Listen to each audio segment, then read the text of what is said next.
Hello everyone, this is C Anurag and you are most welcome to our YouTube channel Chartered Teach. Chartered Teach YouTube channel में आप सभी का स्वागत है। I hope आप सब अच्छे होंगे और मैं भी ठीक हूं। आज की जो लेक्चर होने वाली है वो लेक्चर नंबर 6 है और लेक्चर नंबर 6 में हम लोग है जो कि 11th की अकाउंटिंग की चैप्टर नंबर 2 को स्टार्ट करेंगे। चैप्टर नंबर 2 को स्टार्ट करेंगे हम लोग। चैप्टर नंबर लास्ट जो 5th है, चैप्टर नंबर जो 1 है, यानी कि जो 5th लेक्चर तक हम लोगों ने चैप्टर नंबर 1 को देखा है, 6th लेक्चर से चैप्टर नंबर 2 स्टार्ट होंगे। लेकिन चैप्टर नंबर जो 1 है उसमें एक दो कॉन्सेप्ट है जो कि रह गया था, उसको आज मैं एक्सप्लेन करूंगा, यानी आज मैं एक्सप्लेन करूंगा। ओके, तो एक बार देखते हैं कि चैप्टर नंबर 1 में क्या क्या कॉन्सेप्ट रह गया था और उसे आज हम लोग का कवर अप करेंगे और देर आफ्टर चैप्टर नंबर 2 को स्टार्ट करेंगे। Okay sir, okay please.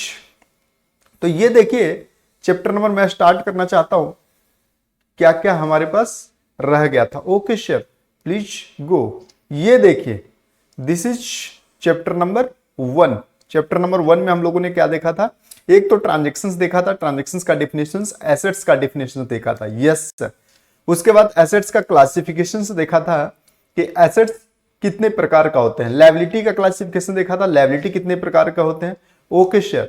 There after हम लोगों ने क्या देखा था? ये देखा था क्रेडिटर्स, कैपिटल का डेफिनेशंस। ओके, सेल्स का डेफिनेशंस, रेवेन्यू का डेफिनेशंस, रेवेन्यू का मतलब क्या होता है ये हम लोगों ने देखा था।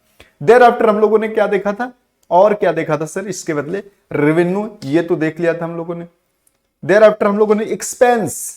ओके सर, एक्सपेंस का हम लोगों ने डेफिनेशंस देखा था। Yes sir.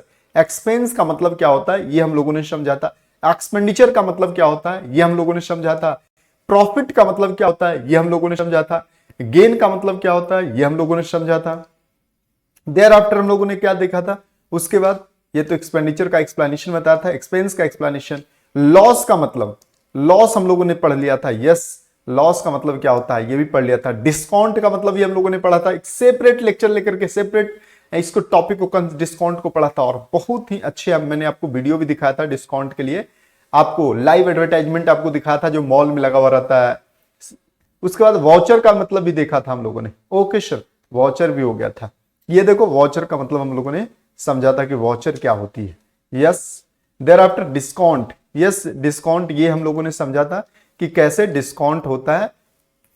यस सर, ये हम लोगों ने डिस्काउंट समझा था कि जो भी प्राइस में डिस्काउंट दो तरीके का होता है, trade discount and cash discount. हम लोगों ने बताया था ट्रेड डिस्काउंट क्यों होता है, सेल्स को इंक्रीज करने के लिए ट्रेड डिस्काउंट होता है। कैश डिस्काउंट जब एक बार क्रेडिट सेल हो जाता है उसके बाद कैश को प्रोक्योर करने के लिए, ताकि कैश की कलेक्शन जल्दी हो। यस सर, ये भी आपने बता दिया था। लॉस भी हम लोगों ने पढ़ लिया था। Thereafter goods. Yes, goods भी पढ़ा था। डिफरेंट हम लोग एग्जांपल देकर गुड्स को समझे थे कि फर्नीचर के शॉप में क्या होता है, मोबाइल के शॉप में क्या होता है, लैपटॉप के शॉप में क्या गुड्स, लैपटॉप शॉप के लिए क्या गुड्स हो गया। Thereafter car, Maruti car के शोरूम के लिए गुड्स का मतलब क्या हो गया। उसके बाद ड्राइंग का मतलब समझा था। यस, पैसा लेकर आ रहा है तो कैपिटल, पैसा लेकर जा रहा है तो ड्राइंग। ओके, कुछ भी बिजनेस निकाले। परचेज का मतलब हम लोगों ने समझ गया था। यस सर, बिल्कुल परचेज का मतलब आप लोगों ने बताया था आपने सर।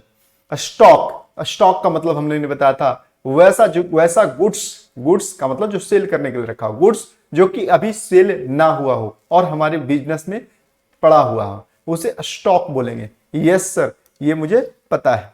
बच्चा बहुत इंटेलिजेंट है, कह रहा है यस सर मुझे पता है। ओके दोस्त, आपको सब पता है।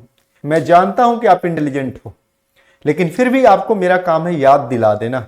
यस सर, आप तो याद दिलाने के लिए ही हो। देयर आफ्टर परचेज का मतलब हम लोगों ने समझा था। परचेज का मतलब सेल्स करने के लिए जो भी खरीदते हैं परचेज कहलाता है। अनमैन्युफैक्चरर है तो प्रोडक्शंस करने, जो प्रोडक्ट को हमें सेल करना है, उस प्रोडक्ट को मैन्युफैक्चरिंग करने के लिए जो भी हम लोग परचेज करते हैं उसे परचेज बोलते हैं। जो भी खरीदते हैं उसे परचेज करते हैं।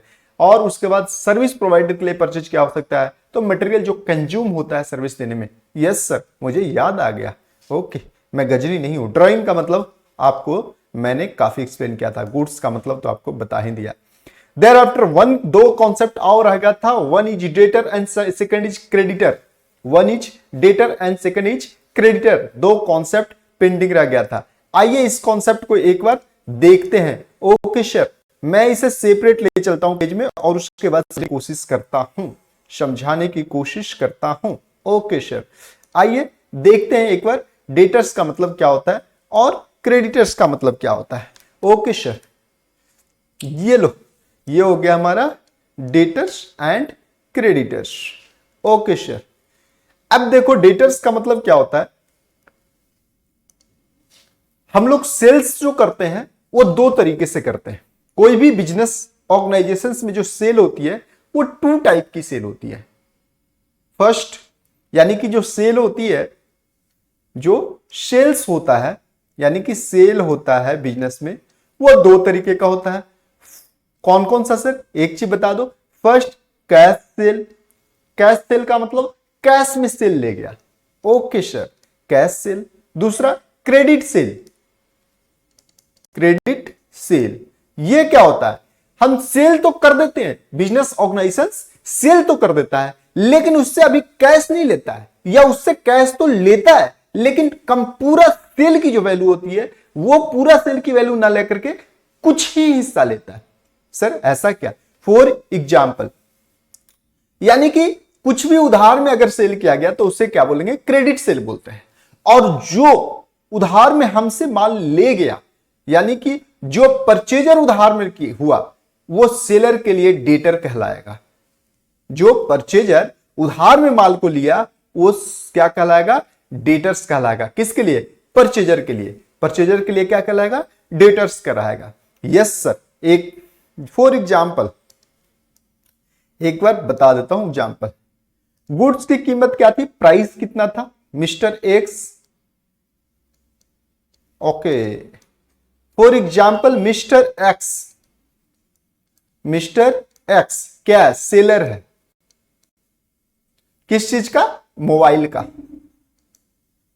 ओके सर, ये मिस्टर एक्स क्या चीज को सेल करता है, मोबाइल को। बायर का है, कौन है, मिस्टर मोहन। ओके सर, ये क्या करना चाहता है, मोबाइल को खरीदना चाहता है। अब ये क्या हुआ, मोबाइल की कीमत कितना है, रुपीज 15,000। कितना मोबाइल की कीमत है, रुपीज 15,000। अब ये क्या कर रहा है, किसके पास उधार में ले जा रहा है, ये क्या कर रहा है, इसको मोबाइल दे रहा है। क्या दे रहा है, मोबाइल। लेकिन ये क्या कर रहा है, ये क्या कर रहा है, ये क्या इसको दे रहा है, तो अभी कुछ नहीं, नथिंग, यानी ऑन क्रेडिट ले रहा है, ऑन क्रेडिट, यानी उधार में खरीद रहा है। यानी मोहन यहां क्या कह रहा है, मोहन मोबाइल को, मोहन मोबाइल उधार, ओके, उधार में खरीद रहा है। ओके, तो यहां पर क्या कहलाएगा, ये हो गया, मोहन हो गया डेटर्स। तो यहां पर क्या हुआ, मोहन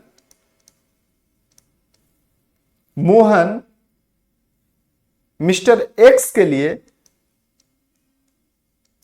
मिस्टर एक्स के लिए क्या हो गया, डेटर्स हो गया, डेटर्स कहलाएगा।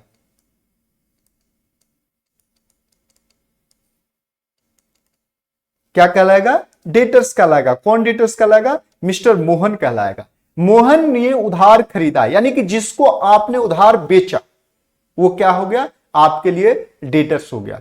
यानी कि सेलर के लिए वो क्या कहलाएगा, डेटर्स कहलाएगा। जिसको आपने उधार बेचा वो आपका क्या हो गया, डेटर्स। कितनों भी उधार बेचे वो डेटर्स हो गया। कितना का यहां पर डेटर्स हो गया, 15,000 रुपए का डेटर्स हो गया। ओके सर, समझ में मुझे आ गया, आ गया, यस सर, समझ में आ गया।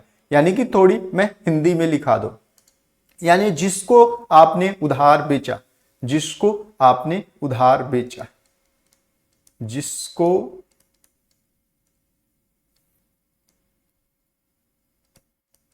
आपने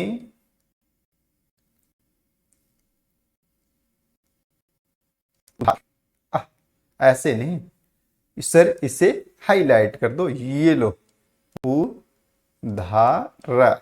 ओके सर, उधार बेचा, जिसको आपने उधार बेचा वो आपके लिए क्या कहलाएगा? डेटर कहलाएगा। तो खरीदने, जिसको आपने उधार बेचा, यानी जिसको आपने उधार बेचा, यानी कि जो आपसे क्रेडिट में ले गया, वो क्या कहलाएगा? डेटर्स कहलाएगा। वो क्या कहलाएगा? डेटर्स कहलाएगा।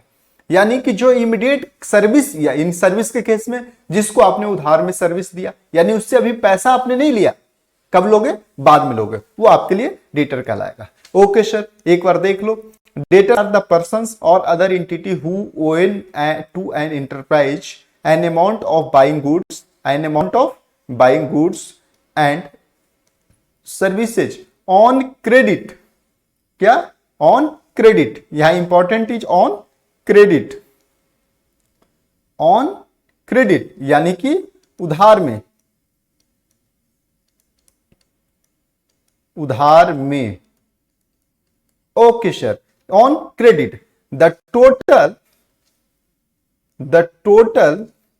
amount of standing against such persons and or entity on the closing date is so and the balance sheet। वही ये आपके लिए क्या होगा? डेटर्स का मतलब क्या होगा? ये आपको मैं आगे चलाऊंगा कि डेटर्स कहां पे जाएगा। डेटर्स आपके लिए क्या होगा? आपको पैसा उससे रिसीव होने हैं, अभी रिसीव नहीं हुआ, आपने सेल किया है या आपने सर्विसेज दिया है, उसके अगेंस्ट में उससे पैसा आपको रिसीव होने वाला है। यानी कि जिसको आपने उधार में बेचा, उस पर्सन, वो पर्सन आपके लिए क्या हो गया? डेटर्स का लगे। ओके सर, समझ गया। Next and last concept. Okay, next and last concept ये रहा आपका। Okay sir, next and last concept ये रहा आपका। Okay, this is called creditors. Creditors का मतलब जस्ट उसके उल्टा, जस्ट उसके उल्टा का मतलब जिससे आपने उधार परचेज किया, जिससे आपने उधार परचेज किया, यानी जिससे आपने उधार परचेज किया। एक बार लिखा दो सर, ये लो मैं लिखा देता हूं, जिससे आपने उधार परचेज किया,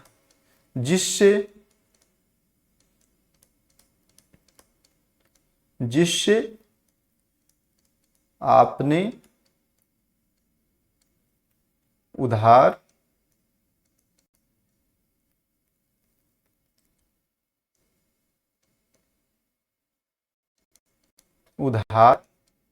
परचेज क्या किया? परचेज किया। ओके, फॉर एग्जाम्पल सपोज आप परचेज करते हैं फर्नीचर। परचेज क्या करते हैं? फर्नीचर।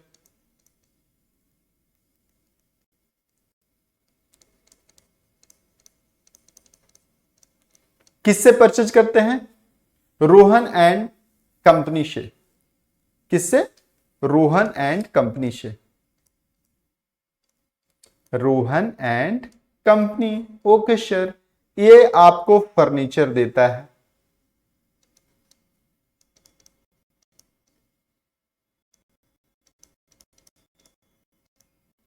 रुपीज 1 लाख। किससे? On credit. यानी आपने उधार में परचेज किया, तो आपके लिए क्या हो गया? मिस्टर रोहन, मिस्टर रोहन आपके लिए क्रेडिटर कहलाएगा। ओके सर, क्रेडिटर का मतलब जिससे आपने उधार में परचेज किया वो आपके लिए क्रेडिटर कहलाएगा। ओके सर, एक बार बुक्स में लिख दो, एक बार बुक्स में लिख दो, यानी ये लो मैं लिख दिया क्रेडिटर। ओके सर, जिससे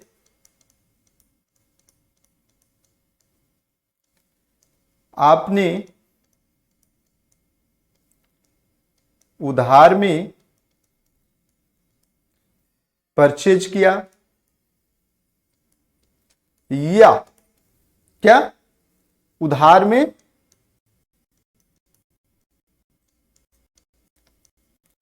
सर्विस किया।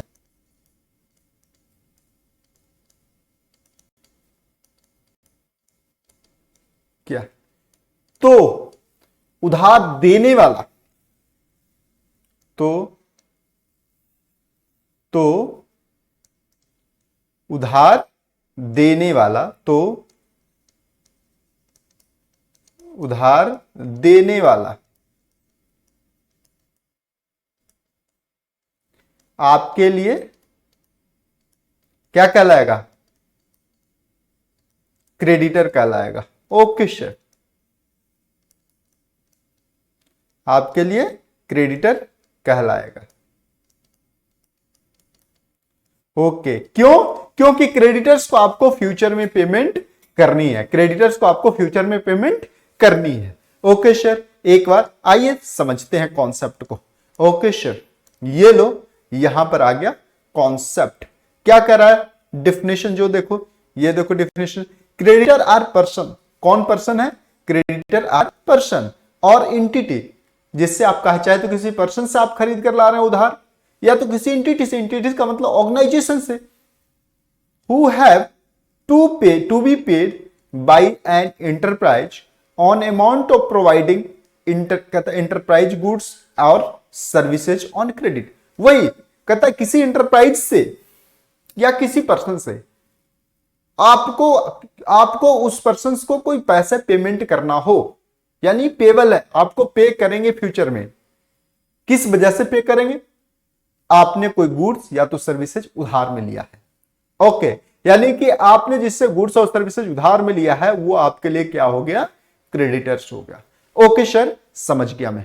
ओके, समझ गया।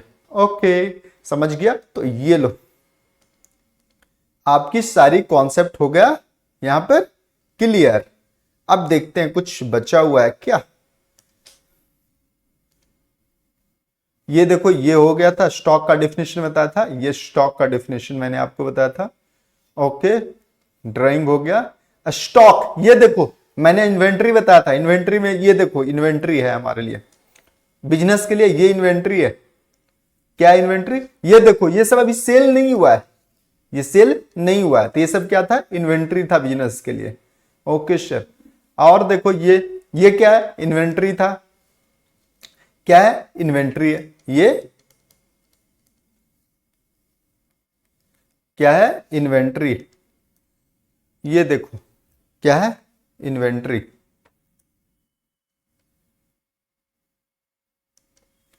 ये इन्वेंट्री है। ये क्या है? ये सारा इन्वेंट्री है, इन्वेंट्री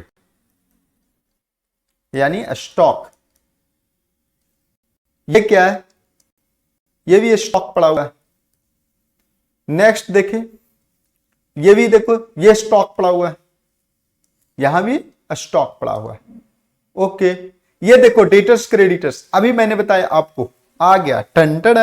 आ जाओ एक बार सीखते हैं। ओके सर, ये देखो डेटर्स एंड क्रेडिटर्स। डेटर्स को ट्रेड रिसीवेबल भी बोलते हैं। क्या बोलते हैं? डेटर को ट्रेड रिसीवेबल भी बोलते हैं। ओके सर, डेटर को ट्रेड रिसीवेबल, यहां कहता है डेटर्स और trade receivable when the business. अब ये देखो, ये है बिजनेस, ये क्या है? सेलर। ये क्या है? सेलर। यहां पर लिख दो सर, ये है सेलर। ओके सर, ये है कौन है? परचेजर। ओके सर, अब ये क्या की? ये देखो यहां गई 5 डेज के लिए, क्या की? कस्टडी टू पे। इसने क्या? बुक्स इससे लिया। किसने बुक्स लिया? ये देखो, इससे बुक्स लिया। अब इससे बुक्स लिया, इसने क्या किया? बुक्स लिया, जिसके लिए इन्होंने क्या किया? पेमेंट बाद में करेगा। The customer is debtor because the business sold on credit. अब देखो, इसने क्या किया? गेट्स उधार में परचेज किया, यानी कि इन्होंने क्या किया? Books purchase on, books purchase on credit, यानी कि उधार। ओके, और ये गुड्स से बुक्स सेल ऑन, बिजनेस ने क्या किया कि बुक्स सेल ऑन, उधार में बेचा। बिजनेस ने क्या किया? उधार में बेचा। बिजनेस ने क्या किया? उधार में बेचा, उधार बेचा। किसे? ये देखो, किसे बेचा उधार? इससे, एक सेकंड, उधार किसे बेचा?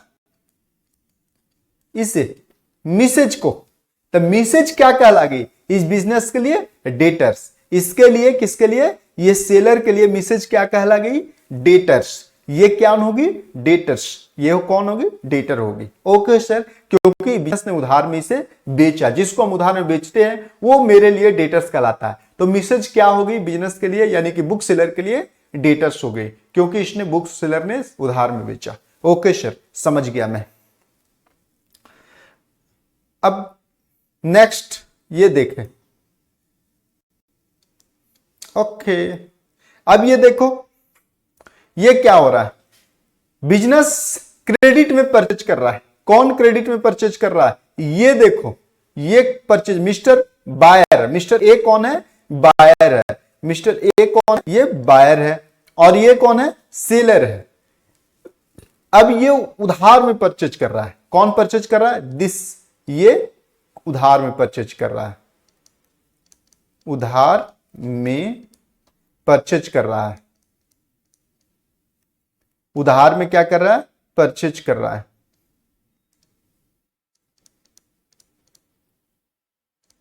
परचेज कर रहा है क्रेडिट में।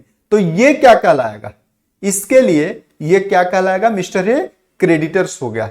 यानी कि मिस्टर ए क्या कहलाएगा? क्रेडिटर्स। क्योंकि मिस्टर ए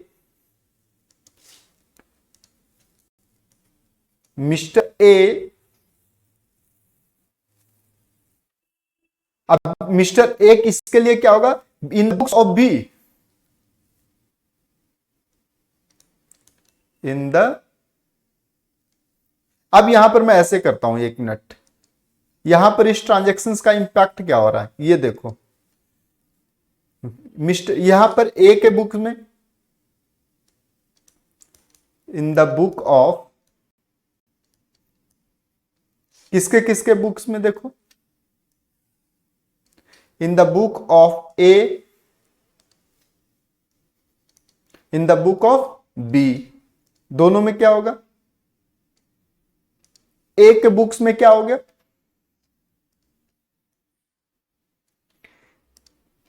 मिस्टर ए के बुक्स में बी क्या कहलाएगा? क्रेडिटर कहलाएगा। ए के बुक्स में, ए के बुक्स में बी क्रेडिटर कहलाएगा।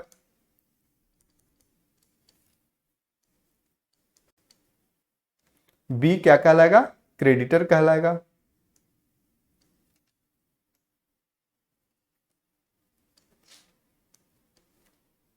बी क्या हो गया? क्रेडिटर हो गया। एक मिनट, बी क्रेडिटर हो गया क्योंकि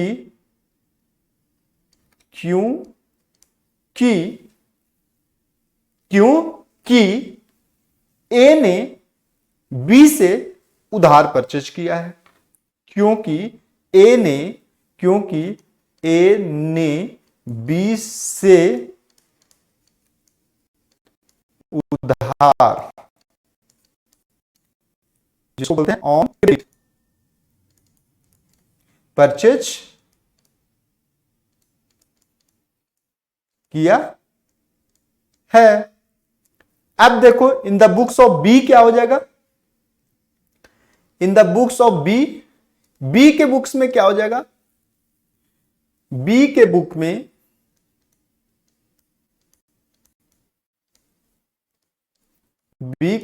में ए डेटर कहलाएगा। डेटर हो जाएगा क्योंकि बी ने ए को उधार, यानी ऑन क्रेडिट सेल किया है।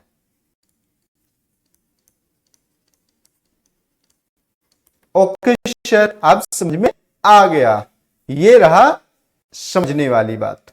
ओके सर, अब समझ में आ गया। उसी तरीके से देखो यहां पर गुड्स, क्रेडिटर है जो कि सेल करता है, क्रेडिटर सेल करता है। जो सेलर होता है अगर वो उधार में सेल किया, अगर हमने उधार में परचेज किया तो जो सेलर है वो हमारे लिए क्रेडिटर हो गया। अगर आपने उधार में सेल किया तो जो परचेजर है वो हमारे लिए डेटर कहला गया। ओके सर, अगर हमने उधार में परचेज किया तो सेलर हमारे लिए क्रेडिटर हो गया। अगर हमने उधार में सेल किया तो जो परचेजर है वो हमारे लिए डेटर कहला जाएगा। ओके सर, अब समझ में आ गया। तो ये थी आज की कॉन्सेप्ट, कहां तक, जो लास्ट लेक्चर में बचा हुआ था। ये देखो एसेट्स, ये सब सारे हो गए थे, मैंने आपको बता दिया था।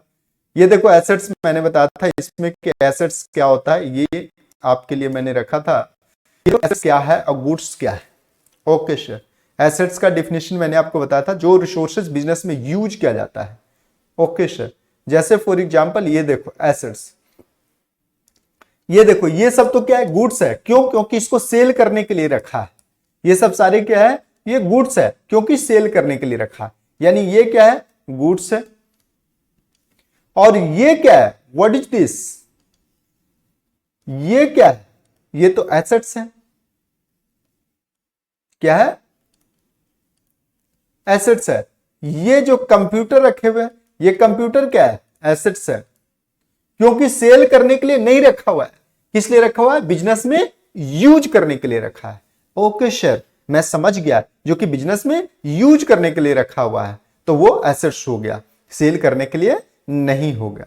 अब यहां पे देखो स्कूल में, कोचिंग क्लासेज में देखो, क्लास में क्या क्या है, क्लास में देखो ये सब सेल करने के लिए रखा हुआ है, नहीं, क्लास में तो सर्विस दी जाती है और ये सब यूज करने के लिए रखा हुआ है। तो ये सब क्या हो गया, ये एसेट्स कहला गया।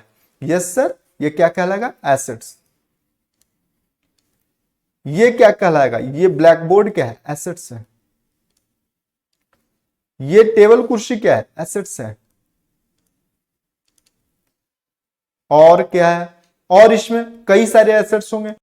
अब ये फूड वान, फूड वान में क्या सेल करता है, फूड सेल करता है। फूड वान में क्या करता है, फूड सर्व करता है। तो फूड जो भी रखा होगा वो क्या होगा, वो गुड्स कहलाएगा। फूड से रिलेटेड जो भी, जैसे फूड्स यानी कंज्यूमेबल कुछ आइटम होंगे जो कि खत्म मटेरियल कंज्यूमेबल होंगे, वो गुड्स होगा। लेकिन ये क्या है, ये बिजनेस में सेल करने के लिए रखा हुआ है या यूज करने के लिए रखा हुआ है। ये गाड़ी वान क्या है,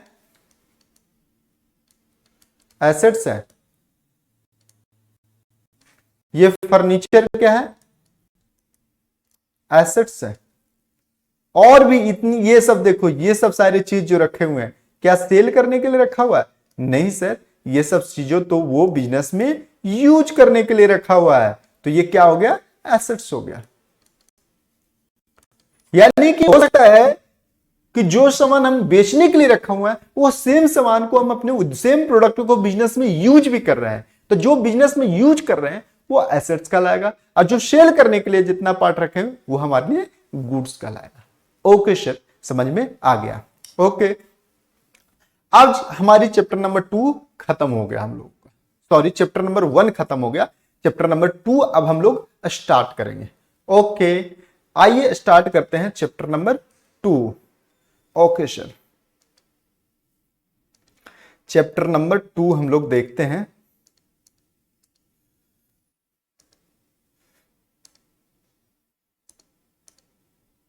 chapter number 2, yes, chapter number 2। Chapter number 2 में क्या हम लोगों को पढ़ना है, सर एक बार बता दो ये क्या है। ये चैप्टर नंबर 2 में हम लोग पढ़ेंगे। ओके सर, लिख दो एक बार चैप्टर नंबर 2। ये लो, मैं लिख देता हूं, चैप्टर नंबर 2। क्या है इसमें पढ़ना, अकाउंटिंग कॉन्सेप्ट। अभी हम लोग अभी जो चैप्टर 1 में हम लोग अभी तक पढ़ रहे थे, वो पढ़ रहे थे basic concept, basic term use in accounting. Use क्योंकि अकाउंटिंग में बहुत सारे टर्म यूज किए जाते हैं। जब तक वो टर्म हम लोग समझेंगे नहीं, तब तक अकाउंटिंग के हम लोग समझ नहीं सकते हैं किसी क्वेश्चंस को, किसी भी सिचुएशन को, या किसी भी अकाउंटिंग के प्रैक्टिकल प्रॉब्लम को। अब जो चैप्टर नंबर 2 में हम लोग जो देखने जा रहे हैं, अभी जो हम लोग चैप्टर नंबर 2 में वो देखने जा रहे हैं, वो देखने जा रहे हैं अकाउंटिंग कॉन्सेप्ट के बारे में। क्या? Accounting concept. Accounting concept term की जैसा है, लेकिन ये कुछ इसकी अकाउंटिंग कॉन्सेप्ट में क्या क्या है एक बार देखते हैं। पढ़ना क्या है हम लोग को? ये बिजनेस एंटिटी कॉन्सेप्ट पढ़नी है। क्या पढ़ना है? Business entity concept. Business entity concept देखेंगे, मनी मेजरमेंट कॉन्सेप्ट देखेंगे, पीरियोडिसिटी कॉन्सेप्ट देखेंगे, एक्रूअल कॉन्सेप्ट देखेंगे, मैचिंग कॉन्सेप्ट देखेंगे, गोइंग कंसर्न हो गया, कॉस्ट कॉन्सेप्ट हो गया, रियलाइजेशंस कॉन्सेप्ट हो गया, ड्यूल कॉन्सेप्ट हो गया, कंजर्वेशन कॉन्सेप्ट हो गया, जिसको देयर आफ्टर कंसिस्टेंसी हो गया एंड मेटरलिटी हो गया। ये सब सारे हम लोग कॉन्सेप्ट अकाउंट में अब लेक्चर नंबर 2 में हम लोग देखने वाले हैं। लेक्चर नंबर 2 में नहीं, चैप्टर नंबर 2 में। और अभी से लेक्चर आगे की जो लेक्चर है उसमें हम लोग ये कॉन्सेप्ट देखेंगे। ओके सर, तो आइए स्टार्ट करते हैं। ओके, ये रहा आपके लिए। ओके सर, एक बार ये दो। फर्स्ट, या business entity concept. Business entity concept है क्या, एक बार समझते हैं। बिजनेस एंटिटी कॉन्सेप्ट, जैसा कि आप जानते हैं कि कोई भी बिजनेस जब स्टार्ट करता है तो उसमें बिजनेस का ऑनर कैपिटल लगाता है। बिजनेस का ऑनर क्या होता है? कैपिटल लगाता है और फिर उस बिजनेस को रन करता है। देयर आफ्टर उस बिजनेस में कई सारे इंप्लाई ज्वाइन करते हैं। अब बिजनेस एंटिटी कॉन्सेप्ट ये कहता है कि बिजनेस अलग है और बिजनेस का ऑनर अलग है। क्या बोलता है? बिजनेस अलग पर्सन है और बिजनेस का ऑनर अलग पर्सन है। इसका मतलब क्या हुआ? अगर बिजनेस का ऑनर अपना पर्सनल ट्रांजैक्शंस जो करता है वो बिजनेस के बुक्स में रिकॉर्ड नहीं होंगे। बिजनेस का ऑनर का पर्सनल जो एसेट्स है, पर्सनल जो प्रॉपर्टी है, वो बिजनेस के बुक्स में रिकॉर्ड नहीं होंगे। ये बिजनेस एंटिटी कॉन्सेप्ट कहता है। फॉर एग्जाम्पल, मैं सी अनुराग, हमारा बिजनेस, मेरा एक बिजनेस है। बिजनेस किस चीज का है? एक मैन्युफैक्चरिंग बिजनेस है। अब उस मैन्युफैक्चरिंग बिजनेस में मैं कुछ कैपिटल लगाता हूं और कुछ अपना पर्सनल एक्सपेंस भी करता हूं। तो क्या पर्सनल जो मेरा अपना खर्चा है, लाइक फ्यूल एक्सपेंस हो गया, पैकेट एक्सपेंस हो गया, ट्रैवलिंग एक्सपेंस हो गया, उसके तो ये सब क्या जो एक्सपेंसेज हैं, खर्चे हैं, बिजनेस के बुक्स में रिकॉर्ड होंगे? नहीं। क्यों नहीं रिकॉर्ड होंगे? क्योंकि बिजनेस एंटिटी कॉन्सेप्ट बिजनेस पे एप्लीकेबल होता है। कौन सा कॉन्सेप्ट अप्लाई होता है? बिजनेस एंटिटी कॉन्सेप्ट बिजनेस पे अप्लाई होता है। जो भी बिजनेस हो, कोई भी बिजनेस हो, बिजनेस एंटिटी कॉन्सेप्ट उसको फॉलो करना पड़ता है। और बिजनेस एंटिटी कॉन्सेप्ट ये कहता है कि ऑनर अलग है और बिजनेस अलग है। ऑनर अलग है, बिजनेस अलग है। यस, बिल्कुल। और बिजनेस का एक्सपेंस ही बिजनेस के बुक्स में रिकॉर्ड होगा, बिजनेस का ट्रांजैक्शन ही बिजनेस में रिकॉर्ड होगा, ना कि जो ऑनर अपना पर्सनल ट्रांजैक्शंस करता है वो बिजनेस में रिकॉर्ड नहीं होगा। ओके सर, एक बार देखते हैं। कहता है as per the business entity concept, okay, the business owner and business owned by, का मतलब जो बिजनेस ऑनर है और उस बिजनेस ऑनर के द्वारा जो बिजनेस किया जा रहा है, यानी कि जो बिजनेस, उस ऑनर का बिजनेस जो है, वो आर टू डिफरेंट पर्संस। दो अलग अलग व्यक्ति है, दो अलग अलग पर्सन है। As per law, in the eyes of law, नियम कानून के आंखों में तुम अलग हो, मैं अलग हूं, तुमसे मेरा कोई रिश्ता नहीं है। सर ये आपने क्या बोल दिया? हाँ बिल्कुल, बिजनेस एंटिटी कॉन्सेप्ट यही कहता है कि आपसे मेरा कोई रिश्ता नहीं है, आप अलग हो और मैं अलग हूं, एक दूजे के लिए नहीं है, दोनों अलग अलग है। ओके, यानी अब देखो क्या कहता है, the personal expense and income, किसका पर्सनल एक्सपेंस? ऑनर का, are not considered to be expense and income of business entity. कहता है जो आपका पर्सनल एक्सपेंस जो है वो ऑनर का, और जो पर्सनल इनकम ऑनर का है वो ये नहीं माना जाएगा कि बिजनेस का इनकम है और बिजनेस का एक्सपेंस है। अच्छा, और उसी तरह वाइस वर्सा का मतलब उसी तरीके से जो बिजनेस का इनकम होगा, जो बिजनेस की एक्सपेंस होगी, वो एक्सपेंस और वो इनकम बिजनेस का, ये नहीं माना जाएगा कि ऑनर का पर्सनल इनकम है और पर्सनल एक्सपेंस है।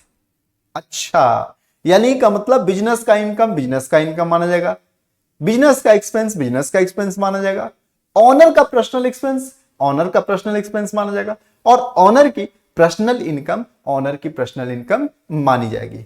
ओके सर, बिकॉज क्योंकि this concept the money that the owner bring into business is recognised as capital. इसी कॉन्सेप्ट के कारण कैपिटल, इसी कॉन्सेप्ट के कारण जो मालिक, जो बिजनेस का ऑनर है, जो कैपिटल लगाता है बिजनेस में, वो जो बिजनेस में पूंजी लगाता है, पैसे लगाता है या कोई एसेट्स लगाता है, उसको बिजनेस में कैपिटल की तरह रखा जाता है। कैपिटल की में रिकॉर्ड किया जाता है, बिजनेस के लिए वो कैपिटल हो जाता है पूंजी, और पूंजी बिजनेस के लिए कैपिटल एक लायबिलिटी है। किसके लिए लायबिलिटी है? बिजनेस के लिए। इसीलिए बिजनेस उसको लायबिलिटी मानता है, कैपिटल मानता है। क्यों? क्योंकि पैसा हमने जिस व्यक्ति से लिया है वो व्यक्ति अपना नहीं है, वो व्यक्ति कोई और है, उसे मुझे ये पैसे लौटाने पड़ेंगे।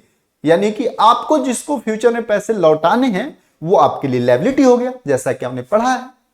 तो ये भी कौन? बिजनेस ऑनर जो कैपिटल बिजनेस में लाया है वो क्या हो गया? लायबिलिटी हो गया। किसके लिए? बिजनेस के लिए।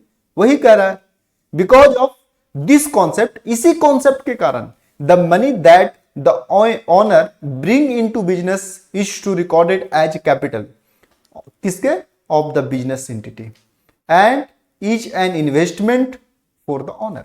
और वही चूंकि ऑनर पैसा लगाया है बिजनेस में, तो ऑनर ने पैसा किसी को दिया है, इन्वेस्ट कहीं किया है बिजनेस में, किसी यानी कि किसी दूसरे पर्सन है, बिजनेस अलग है तो अलग पर्सन को दिया है पैसा, इसलिए ऑनर अपने बुक्स में उसको इन्वेस्टमेंट काउंट करता है।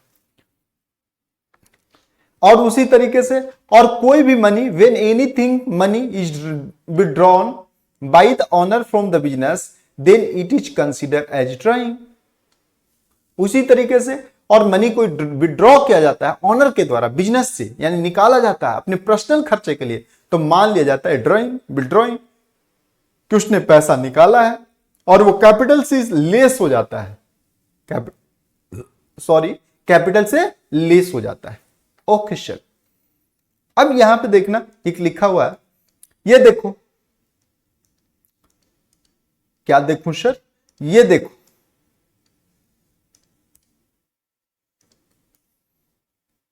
ये देखो, ये देखो, खेला देखो, ये देखो, ये क्या कर रहा है?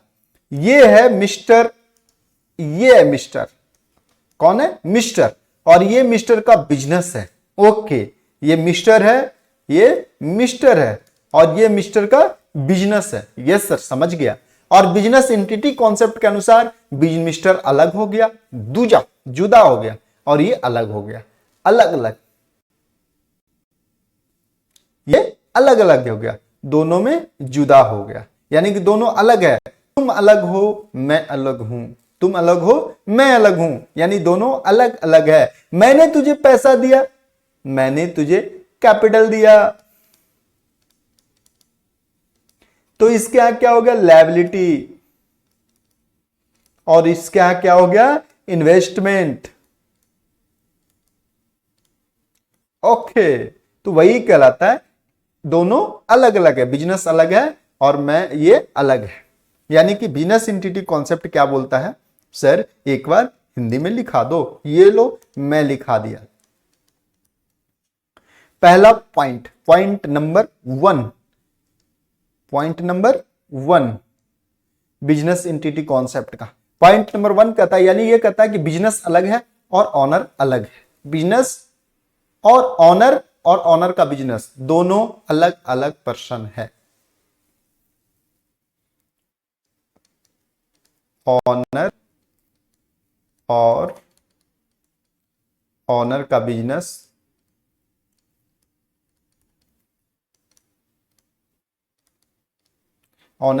बिजनेस दोनों सेपरेट पर्सन है, दोनों अलग अलग पर्सन है। क्या है?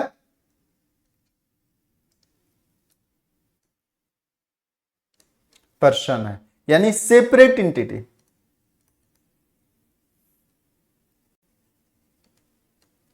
सेपरेट,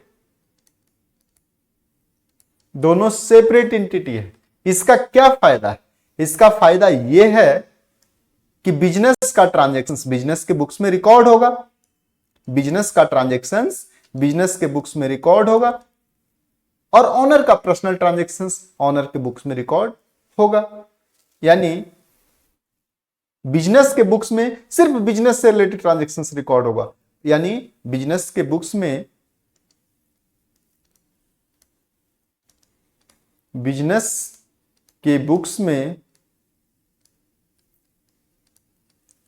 ओनली बिजनेस से रिलेटेड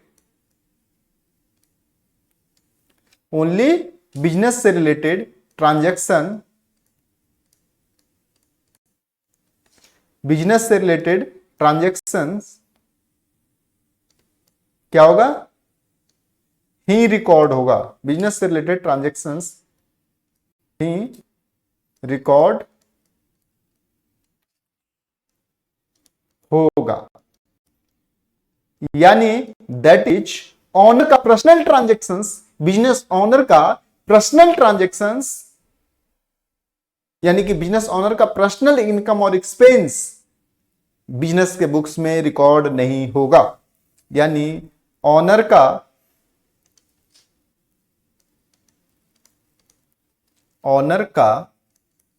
पर्सनल इनकम एंड क्या एक्सपेंस बिजनेस के बुक्स में, बिजनेस के बुक्स में क्या होगा? रिकॉर्ड नहीं होगा। ओके, रिकॉर्ड नहीं होगा। ओके सर, ये रहा बिजनेस एंटिटी कॉन्सेप्ट। ओके, एक बार देखते हैं, यहां भी और कुछ मैंने आपके लिए रखा है। क्या है सर? एक बार ये देखते हैं, ये कुछ बातें बोल रहा है।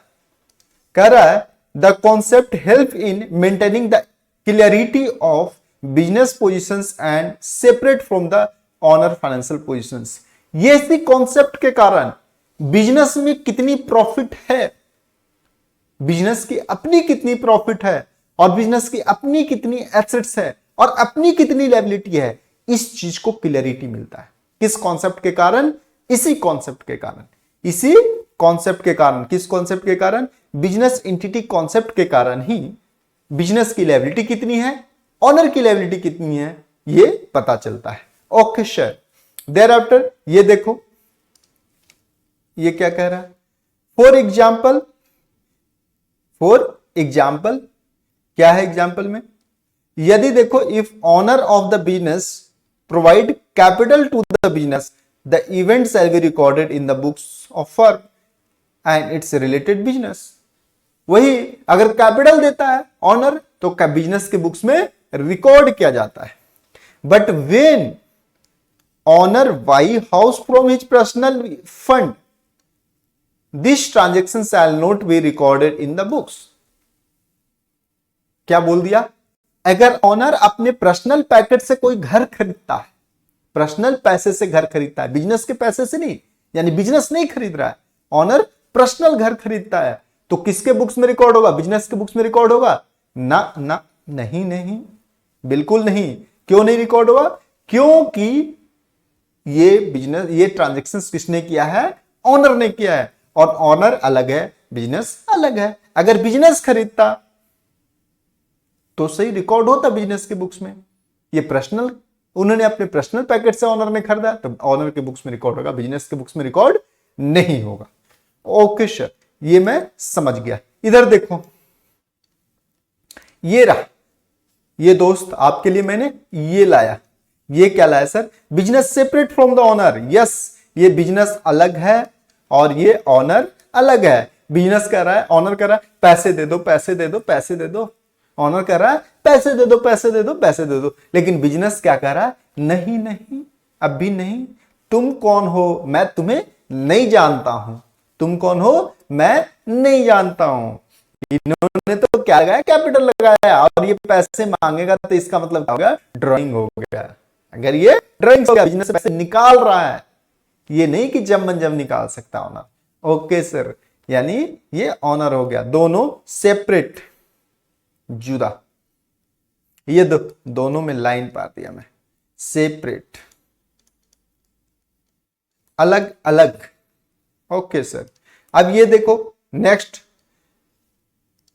ऑनर क्या है? ये बिजनेस है हमारा। क्या है? बिजनेस है। ऑनर जो मालिक होता है, या लेंडर जो बिजनेस में पैसा और लगाता, लाइक बैंक हो गया। उसके बाद क्रेडिटर, जिससे बिजनेस उधार खरीद कर लाता है। मैंने बोला क्रेडिटर कौन हो गया? जिससे उधार खरीद कर लाया, अभी पढ़ा है। तो वो क्या होगा? सब अलग है। तुम में से हमारा कोई रिश्ता नहीं है, तुमसे हमारा कोई रिश्ता नहीं है। ओके सर, अब ये देखो, बिजनेस की अपनी क्या है? लैंड है, अपनी इक्विपमेंट है, अपनी कैश रिजर्व है। तो क्या ये इन लोग का हो गया? नहीं, इन लोगों का नहीं होकर के किसका है? ये बिजनेस का है। और ये बिजनेस के बुक्स में लैंड आएगा। ओके सर, बिजनेस के बुक्स में इक्विपमेंट आएगा, बिजनेस के बुक्स में कैश आएगा। क्यों? क्योंकि किसका? ये बिजनेस का है, ऑनर का नहीं है। क्यों? क्योंकि ऑनर अलग है, बिजनेस अलग है। ऑनर ये नहीं कह सकता है कि ये तो मेरा ही बिजनेस है, इसलिए ये सारी चीजें मेरा ही होगा। नहीं, बिजनेस एंटिटी कॉन्सेप्ट के अनुसार ऐसा नहीं कर सकता है। और बिजनेस एंटिटी कॉन्सेप्ट हर किसी पे एप्लीकेबल होता है। ओके सर, तो बिजनेस एंटिटी कॉन्सेप्ट आपने समझ गया। बिजनेस एंटिटी कॉन्सेप्ट का मतलब बिजनेस अलग है और फिर बिजनेस का मालिक अलग है। बिजनेस के मालिक जो ट्रांजैक्शन करता है, बिजनेस के मालिक में बुक्स में रिकॉर्ड होगा। जो बिजनेस ट्रांजैक्शन करता है, बिजनेस में रिकॉर्ड होगा। यानी कहने का मतलब है कि हम लोग अकाउंटिंग पढ़ रहे हैं बिजनेस के ट्रांजैक्शंस को रिकॉर्ड करने के लिए, इसलिए ओनली बिजनेस के ट्रांजैक्शंस ही रिकॉर्ड होगा। ओके सर, तो ये हमारा फर्स्ट कॉन्सेप्ट था। नेक्स्ट कॉन्सेप्ट पे आते हैं। ओके सर, ये देखो आपके लिए नेक्स्ट कॉन्सेप्ट। सर ये क्या है? ये लो, मैंने रख दिया money measurement concept. Money measurement concept. Okay, money measurement concept क्या कहता है? एक बार देखते हैं। ये क्या कर दिया सर? ये लो money measurement concept. Money measurement concept कहता है कि बिजनेस की ट्रांजैक्शंस वही बुक्स में रिकॉर्ड होगी जो मनी में हम लोग मेजर कर सकते हैं। कोई भी बिजनेस में ट्रांजैक्शंस हो रही है, उसको पहले आप तोल कर देखो। पहले आप तोल कर देखो। तोल का मतलब मेजर करके देखो कि कितने रुपए की ट्रांजैक्शन है। अगर वो ट्रांजैक्शंस आप नहीं मेजर कर सकते, ये पता ही नहीं लग रहा है कि कितने रुपए की ट्रांजैक्शंस लेन देन किया है बिजनेस ने, तो वो बिजनेस के बुक्स में रिकॉर्ड नहीं होंगे। क्यों रिकॉर्ड नहीं होंगे? कोई लॉजिक पूछेगा कि रिकॉर्ड क्यों नहीं होगा बिजनेस में, तो सिंपल सा आंसर है क्योंकि मनी मेजरमेंट कॉन्सेप्ट कहता है, क्या कहता है कि जब तक किसी ट्रांजैक्शंस को आप मनी में मेजर न कर सको कि कितने रुपए का ट्रांजैक्शंस हुआ है, तो उसको बुक्स में कैसे रिकॉर्ड करोगे? कितने रुपए पे रिकॉर्ड करोगे? जब आपको सपोज आपको पता नहीं है कि आप सैलरी कितना, किसी को सैलरी दिया गया है, अब सैलरी पता ही नहीं कितना दिया गया है, तो क्या लिखोगे? एक्सपेंस कितना बुक करोगे बिजनेस में? बुक ही नहीं कर पाओगे। हम लोग बुक ही नहीं कर पाएंगे। इसलिए मनी मेजरमेंट कॉन्सेप्ट कहता है कि कोई भी ट्रांजैक्शन हो, उसको मनी में अगर मेजर कर सकते हो, तभी आप फाइनेंशियल स्टेटमेंट में रिकॉर्ड करो। यानी फाइनेंशियल स्टेटमेंट में रिकॉर्ड होने, फाइनेंशियल स्टेटमेंट का मतलब बैलेंस शीट, प्रॉफिट और लॉस। प्रॉफिट और लॉस क्या होता है? प्रॉफिट और लॉस का मतलब जिससे हम लोग प्रॉफिट पता करते हैं कि बिजनेस में प्रॉफिट कितना है और लॉस कितना है। ओके सर, तो एक बार देखते हैं ये क्या कहता है। Money measurement concept in accounting also known on measurability concept, इसको मेजरेबिलिटी कॉन्सेप्ट के भी नाम से जानते हैं। और इसका मतलब होता है only transactions and event, event का मतलब मैंने ही आपको बताया, ट्रांजेक्शंस मानना है, that are competent to of being measured in monetary conditions are to be accepted in the financial statement. Sir समझ में आया? नहीं, बिल्कुल नहीं समझ में आया सर। देखो दोस्त, आपको समझ में नहीं आया, अब मैं ये समझा रहा हूं। ये क्या कह रहा है? कह रहा है कि फाइनेंस क्या कह रहा है, बुक्स में वही ट्रांजेक्शंस को रिकॉर्ड करो जो मनी मेजरमेंट कॉन्सेप्ट को, कंडीशंस को कंप्लाई करता है, फुलफिल करता है। क्या फुलफिल करता है? जिसको आप मनी में मेजर कर सको कि कितने रुपए का ट्रांजेक्शन है। All transactions and event recorded in the financial statements must be reduced to a element of monetary currency। वही कह रहा है कि मॉनेटरी करेंसी में आपको उसको मेजर कर हो जाए तभी उसको रिकॉर्ड किया जाता है।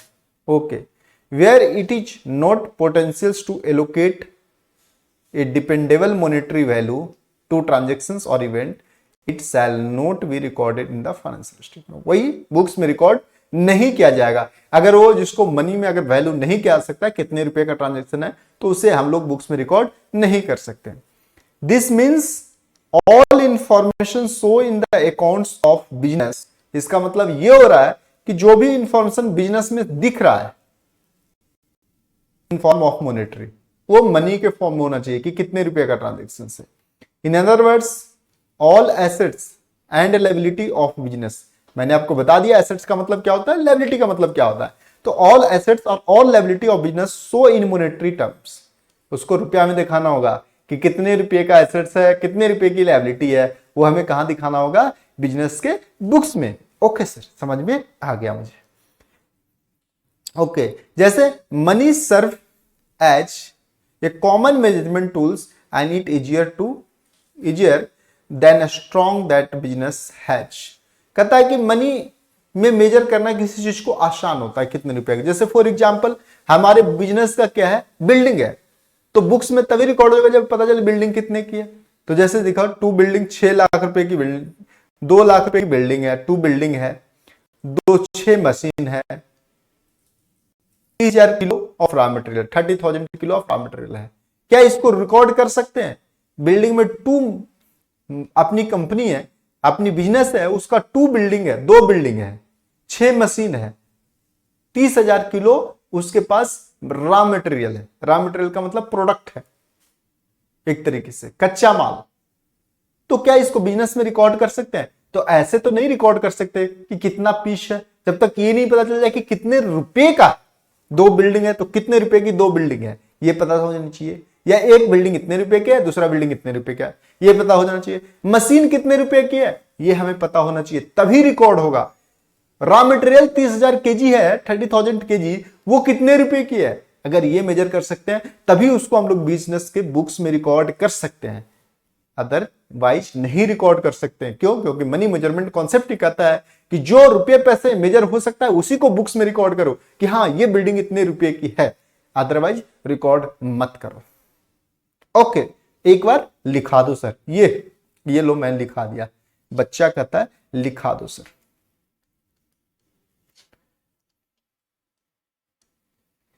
बिजनेस की बुक्स में वही ट्रांजैक्शंस रिकॉर्ड करो जो मनी में मेजर किया जा सकता है कि ट्रांजैक्शन कितने रुपए का है।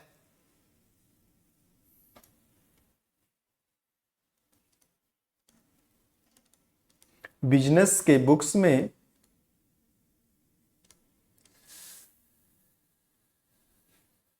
वही ट्रांजैक्शंस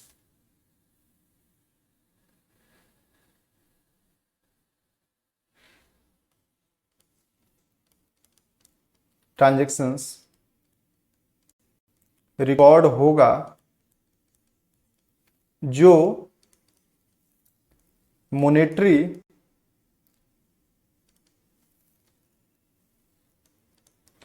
टर्म में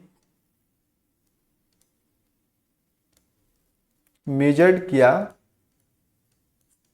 जा सकता है कि ट्रांजेक्शन कितने रुपए का है, ट्रांजैक्शन कितने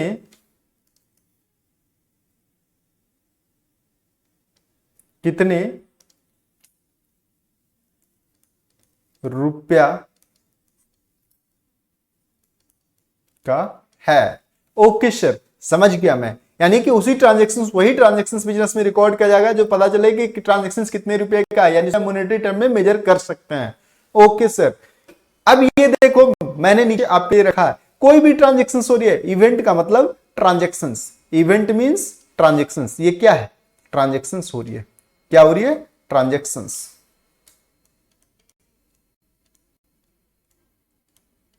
कोई ट्रांजैक्शंस हुआ है, उसे तौल कर देख रहा है, उसे तौल कर क्वांटिफाई कर रहा है, यहां क्वांटिफाई कर रहा है कि ट्रांजैक्शंस कितने रुपए का हुआ है, ये क्वांटिफाई कर रहा है। यस, वजन करके देख रहा है कि ट्रांजैक्शंस कितने रुपए का हुआ है। वजन करने का मतलब माइंड लगाना, माइंड लगाना पड़ता है या देखना पड़ता है? नहीं, हर एक ट्रांजैक्शंस का मैंने बोला कि वाउचर होता है, पहले बताया कि वाउचर क्या होता है, हर एक ट्रांजैक्शंस का वाउचर होता है। उसी को तो वाउचर, जब तक किसी ट्रांजैक्शंस की वाउचर नहीं हो वो बुक्स में रिकॉर्ड होगा नहीं होगा, क्योंकि वाउचर क्या होता है? सपोर्टिंग होता है, वो बताता है, वो प्रूफ होता है कि ट्रांजैक्शंस हुआ है।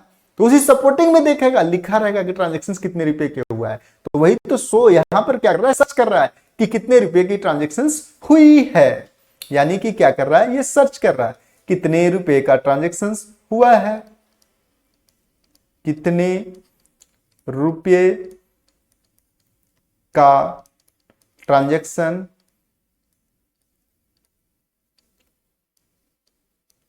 हुआ है, कितने रुपए का ट्रांजैक्शन हुआ है, ये क्या कर रहा है? यहां पता कर रहा है। ओके सर, ऊपर दिखा दो आप क्या रखे हुए हो। ये लो, मैं आपके लिए रखा ऊपर का। अब देखो ये क्या कर रहा है, मैंने क्या किया, मनी मेजरमेंट कॉन्सेप्ट क्या कर रहा है कि सिर्फ मॉनेटरी में जिसको मेजर कर सकते हैं, मनी में ये कितने रुपए का है, उसी को हम लोग बुक्स में रिकॉर्ड कर सकते हैं, दूसरे को बुक्स में रिकॉर्ड नहीं कर सकते। अब ये कर रहा है all recorded transactions must be quantifiable. Quantified का मतलब पता होना चाहिए कितने रुपए का ट्रांजैक्शन है। For example, my monthly salary is $9,000, इसको पता है मंथली सैलरी कितनी है इसकी, $9,000। तो क्या ये पता है इसको, इस ट्रांजैक्शन से क्या है? सैलरी है इसके बुक्स में, इसकी पर्सनल बुक्स की बात कर रहा हूं, पर्सनल बुक्स की बात कर रहा हूं। इसको पता है कि हमारे पर्सनल कितनी सैलरी है, $9,000, ये तो पता है इसको। लेकिन क्या इसे पता है कि मैं कितने रुपए का ऑनेस्ट ईमानदार हूं? जो मैं ईमानदार हूं उसकी वैल्यू 1,00,000 रुपए है। क्या ये सही है? उसने जो 1,00,000 रुपया अपनी ईमानदारी का वैल्यू लगाया, वो क्या सही वैल्यू लगाया या गलत लगाया? क्या ये क्वांटिफिएबल है? क्या ये सही मेजर्ड है कि नहीं है वैल्यू? ये पता है? नहीं सर, बिल्कुल नहीं। मैं कितना ईमानदार हूं, आप कितना ईमानदार हो, इसकी वैल्यू लगाई जा सकती है? नहीं, बिल्कुल नहीं। क्यों? क्योंकि इसकी कोई सपोर्टिंग नहीं है, जस्टिफाइड एविडेंस नहीं है, इसकी कोई वाउचर नहीं है। लेकिन सैलरी की वाउचर तो होगी। यस, क्या होगी voucher? Salary slip, salary slip. Okay, तो ये कौन सी ट्रांजैक्शंस रिकॉर्ड होगी? सिर्फ ये ट्रांजैक्शंस। ये ट्रांजैक्शंस रिकॉर्ड नहीं होगा, ये ट्रांजैक्शंस रिकॉर्ड नहीं होगा, रिकॉर्ड नहीं होगा। ओके सर, नेक्स्ट कॉन्सेप्ट पे आते हैं। Yes, concept number 3, going concern concept. Very very important concept है going concern concept. Yes sir, आइए देखते हैं गोइंग कंसर्न कॉन्सेप्ट कहता है क्या। गोइंग कंसर्न कॉन्सेप्ट ये बोलता है, क्या बोलता है? ये बोलता है कि आपकी बिजनेस अनसर्टेन पीरियड के लिए रहेगा। अनसर्टेन पीरियड के लिए रहेगा का मतलब, यस, इन्फिनाइट पीरियड के लिए रहेगा, इंडेफिनिट मतलब फ्यूचर तक, कब तक, हमेशा के लिए आपकी बिजनेस चलता रहेगा। ये आज सोच रहे हैं, ये बिजनेस सोच के चलता है कि जो बिजनेस है हमारा, कौन सोच रहा है? बिजनेस सोच रहा है। ये बिजनेस ऑनर नहीं सोच रहा है, बिजनेस सोच रहा है कि ये जो बिजनेस है वो बिजनेस अनलिमिटेड पीरियड के लिए रहेगा, इंडेफिनिट पीरियड के लिए रहेगा, फ्यूचर पीरियड के लिए रहेगा, बंद नहीं होने वाला। ये कहता है business entity concept. Business entity concept ये क्या कहता है? ये कहता है कि बिजनेस फ्यूचर पीरियड के लिए रहेगा, इंडेफिनिट पीरियड तक का रहेगा, कोई बिजनेस बंद होने वाला नहीं है। ओके सर, एक बार देखते हैं क्या कहता है। जो बिजनेस एंटिटी कॉन्सेप्ट करता है, under this concept it is assume that, यह माना जाता है, क्या मानता है कि business will operate for long time, long period of time. When the business is started, जब बिजनेस शुरू किया जाता है, यह एज्यूम किया जाता है not to be dissolve in near future, कि भविष्य में इसे बंद नहीं करने वाले हैं। क्या सोचकर बिजनेस स्टार्ट करता है? कि इसे हम बंद नहीं करने वाले हैं भविष्य में, यह अनसर्टेन पीरियड के लिए रहेगा, इंडेफिनिट पीरियड के लिए, फ्यूचर तक रहेगा। Okay, this concept state that, कहता है कि all the records are made to assume that the business will continue for several future. कहता है कि जितने भी सारे बिजनेस का रिकॉर्ड है, जितने भी सारे बिजनेस की बुक्स हैं, वो इस पॉइंट ऑफ व्यू से बनाया जाता है, यह सोच कर बनाया जाता है, यह जूम करके बनाया जाता है कि बिजनेस अभी डिसॉल्व होने वाला नहीं है, बिजनेस अभी बंद होने वाला नहीं है, बिजनेस फ्यूचर तक, इंडेफिनिट पीरियड तक चलेगा। ओके, अब जब तक कोई अनसर्टेनिटी ना आ जाए, यानी गवर्नमेंट सरकार नोटिस निकाल दे कि हाँ उसे बंद करो भाई, तब तो बंद करना ही पड़ेगा। लेकिन अभी ये तो नहीं पता है कि बिजनेस कब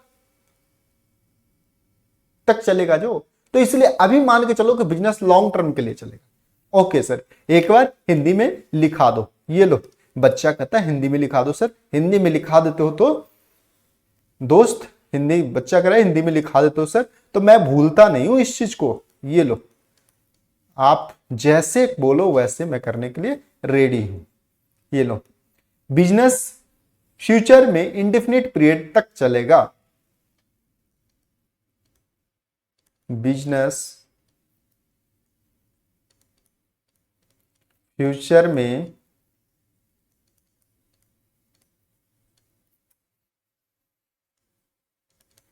इंडेफिनिट पीरियड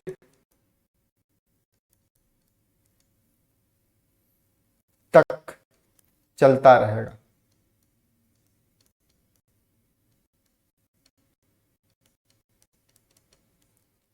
ओके, यानी बिजनेस फ्यूचर में बंद होने वाला नहीं है, डिसॉल्व, क्या वर्ड यूज करता है यहां पर? वर्ड यूज किया गया है डिसॉल्व।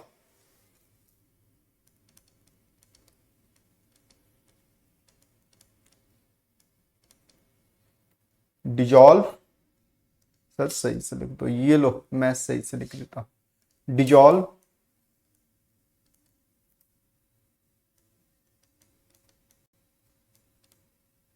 डिसॉल्व यानी बंद होने वाला नहीं है, होने वाला नहीं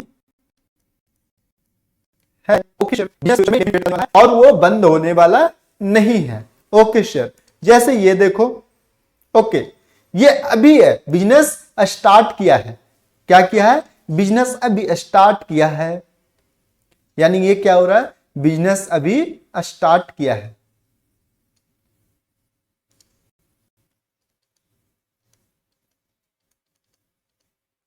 बिजनेस अभी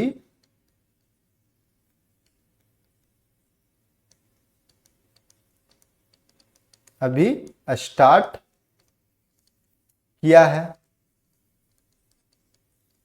ओके सर, बिजनेस अभी स्टार्ट किया है और सोच क्या रहा है कि फ्यूचर में बिजनेस हमारा इस तरीके का बढ़ जाएगा, यानी बंद नहीं होगा, will operate long enough carry out existing objective, जो अभी मेरा सोच है बिजनेस को, यानी कि जो अभी मेरा सोच है बिजनेस करना, वो फ्यूचर तक हमारा यही रहेगा और बिजनेस फ्यूचर में हमारा और भी बड़ा हो जाएगा, बंद नहीं होगा। ओके, नेक्स्ट देखो।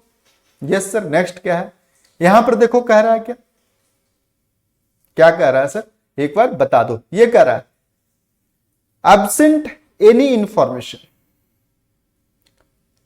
टू द कॉन्ट्ररी, जब तक कि कोई खराब इंफॉर्मेशन नहीं आए, गलत इंफॉर्मेशन नहीं आए, it is assume that a business will continue into foreseeable future, ये बिजनेस फ्यूचर में, भविष्य में बढ़ता ही चला जाएगा। Okay, this concept is crucial because it allows businesses to recognize assets and continue from one venture and time period to another. Yes, इसी concept कहता है कि बिजनेस को अभी तुम अपने बिजनेस में एसेट्स को रिकॉर्ड करो और फ्यूचर तक इसे लेकर के चलो।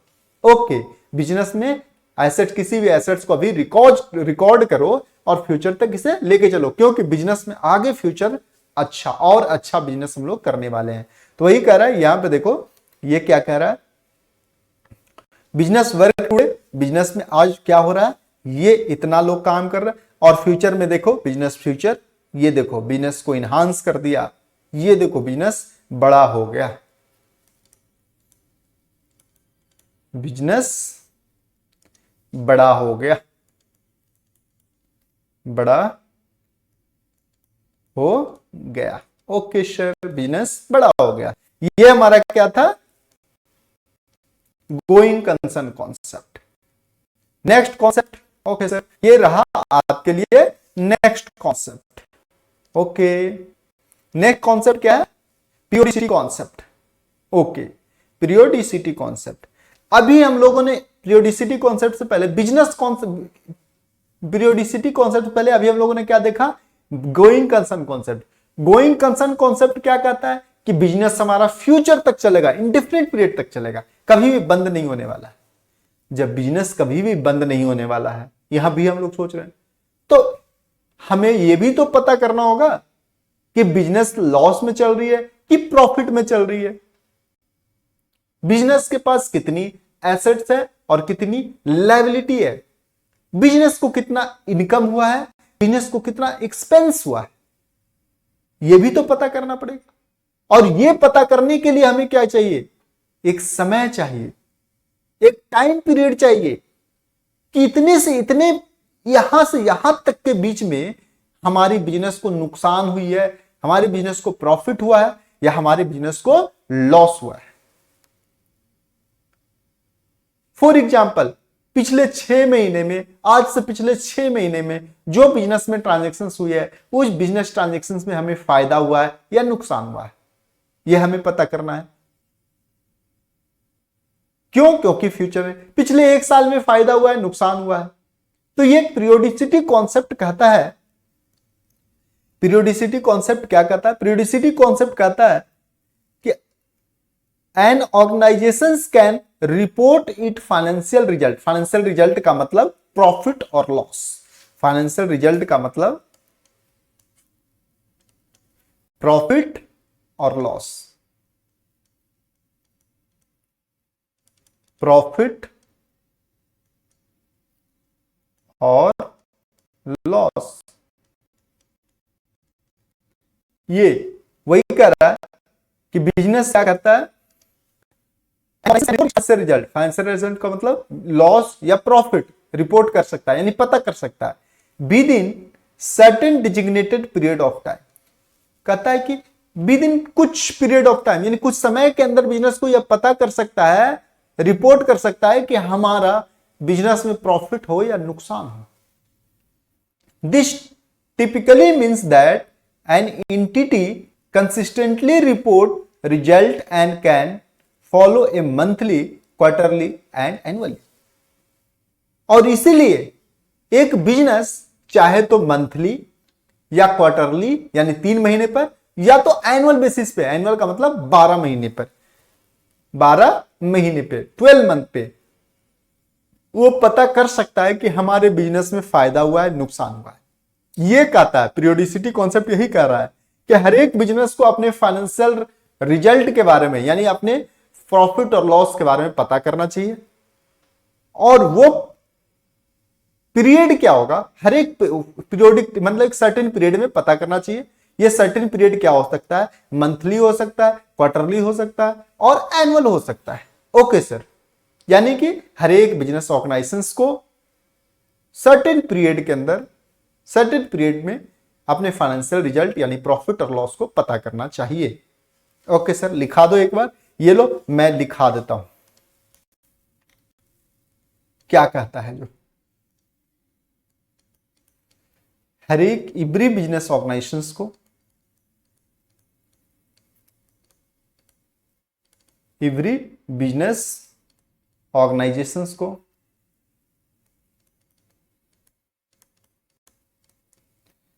सर्टेन पीरियड के अंदर, सर्टेन पीरियड, सर्टेन पीरियड का मतलब decided certain period, certain period का मतलब समय सीमा, फिक्स मतलब फिक्स समय सीमा, फिक्स्ड समय सीमा। बिजली बिजनेस ऑर्गेनाइजेशंस को सर्टेन पीरियड के अंदर, सर्टेन पीरियड पे, सर्टेन पीरियड पे, सर्टेन पीरियड पे अपने बिजनेस का, अपने बिजनेस का फाइनेंशियल रिजल्ट, फाइनेंशियल रिजल्ट जिसको कहते हैं प्रॉफिट और लॉस, प्रॉफिट या लॉस, प्रॉफिट हुआ है या लॉस हुआ है, क्या करना चाहिए, पता करते रहना चाहिए। रिपोर्ट कहता है कि प्रॉफिट और लॉस, प्रॉफिट और लॉस कैलकुलेट, प्रॉफिट और लॉस क्या करना चाहिए, रिपोर्ट करना चाहिए, रिपोर्ट करना चाहिए। सर करना ठीक से लिख लो, ये लिखो, मैंने लिख दिया करना चाहिए। ओके, अब ये क्या हो सकता है, सर्टेन पीरियड क्या हो सकता है, सर्टेन पीरियड क्या हो सकता है, मैंने यहां पर बोला सर्टेन पीरियड। अब ये सर्टेन पीरियड का मतलब क्या हो सकता है, सर्टेन पीरियड का मतलब यहां पर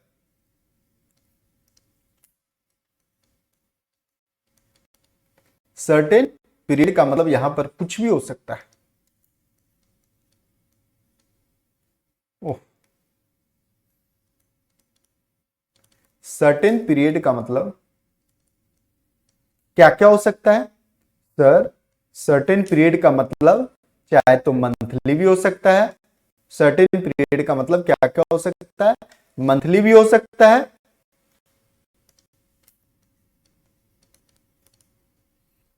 मंथली भी हो सकता है, और क्या हो सकता है, क्वार्टरली भी हो सकता है। यहां पर देखो बोला क्वार्टरली भी हो सकता है,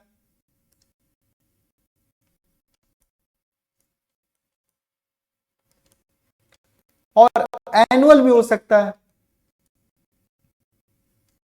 मंथली तो पता है, क्वार्टरली का मतलब 3 month, quarterly means 3 month,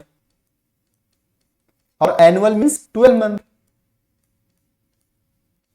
okay, इसका मतलब यह हुआ कि हर एक बिजनेस ऑर्गेनाइजेशंस को अपने प्रॉफिट और लॉस के बारे में क्या करना चाहिए, पता करते रहना चाहिए, रिपोर्ट करते रहना चाहिए, और वो प्रॉफिट और लॉस सर्टेन पीरियड पे करते रहना चाहिए। सर्टेन पीरियड का मतलब क्या हो गया, चाहे तो वो मंथली कैलकुलेट करे, यानी कि हर एक मंथ पता करे कि इस मंथ की ट्रांजेक्शन से हमें लॉस हुआ या नुकसान हुआ, प्रॉफिट हुआ या लॉस हुआ।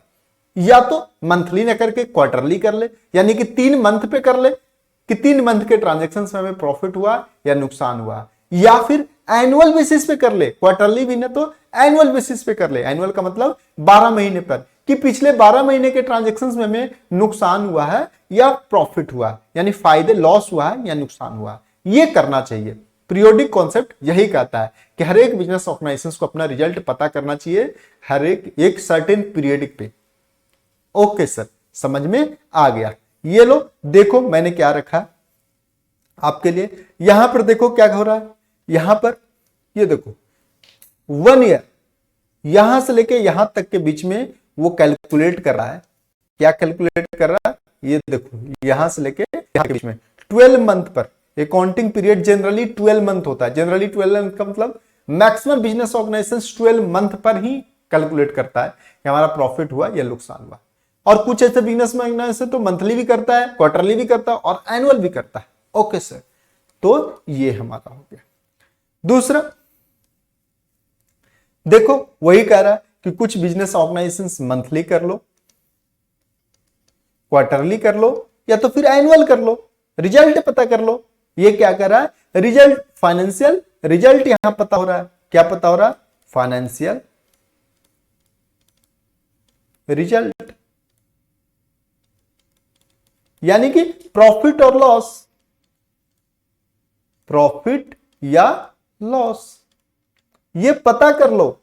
चाहे तो क्वार्टरली पता कर लो, मंथली पता कर लो, क्वार्टरली पता कर लो या तो फिर एनुअल पता कर लो, 12 मंथ पता कर लो, लेकिन आप पता कर लो। यस, यही कहना चाह रहा है यहां पर। नीचे भी देखो ये कह रहा है ऐसा करो, चाहे तो मंथली या फिर 2 महीने पर या तो 3 महीने पर आप पता कर लो कि हमारा प्रॉफिट हो रहा है या नुकसान हो रहा है। ये पीरियोडिसिटी कॉन्सेप्ट करता है। ओके, पीरियोडिसिटी कॉन्सेप्ट करता है हर एक बिजनेस ऑर्गेनाइजेशन को सर्टेन पीरियड ऑफ टाइम पे अपने फाइनेंशियल रिजल्ट को क्या करना चाहिए, पता करना चाहिए। सर्टेन पीरियड ऑफ टाइम चाहे तो मंथली हो सकता है, क्वार्टरली हो सकता है, एनुअल हो सकता है। ओके सर, पीरियोडिसिटी कॉन्सेप्ट अब हो गया clear. Okay, next concept, yes, next concept is accrual concept. Okay sir, ये लो एक्रुअल कॉन्सेप्ट।